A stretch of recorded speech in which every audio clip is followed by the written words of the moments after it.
Hey everybody, I'm in a place in Mexico City where three cultures come together.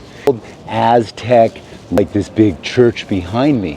What happened here was, instead of bringing in new rocks when they went to build the churches and the cathedrals, they just took apart the old Aztec houses and pyramids and cathedrals that they used, and that's how they built things like this big church behind me.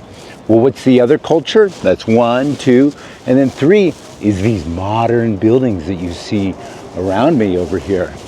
All part of the cultural change.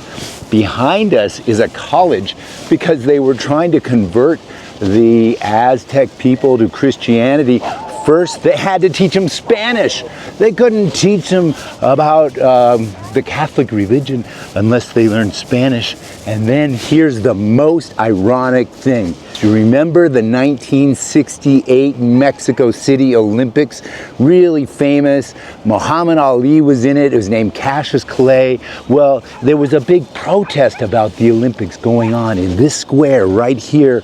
Somebody shot a gun from over in one of these tall buildings that used to be here, and then the shooting went off and hundreds of people died. Students, they just killed them. Mexico has been brutal. This is a brutal part of the history. Here's the transition from the old Aztec language into Spanish, the transition from a religion of the elements and the directions, Quetzalcoatl, into Catholic religion, and then, hey, you go along with the system or you die. That's centralism, that's totalitarianism.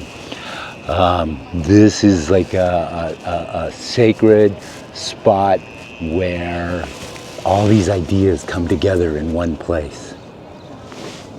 So, like Kennedy, the shots came from on top of this building over here and on top of this building over here. But what's really interesting is that the next day, it was not in the news. It was not in the newspaper. The government had the complete control of the information.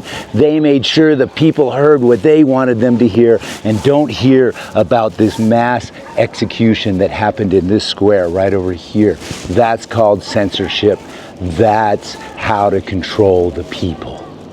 You just make sure that the people only hear what you want them to know, and you make sure that they don't hear a belief or an idea that is counter to what the establishment wants them to know, and suddenly you have control of the people. It's pretty simple, like that. Control the press, you control the people.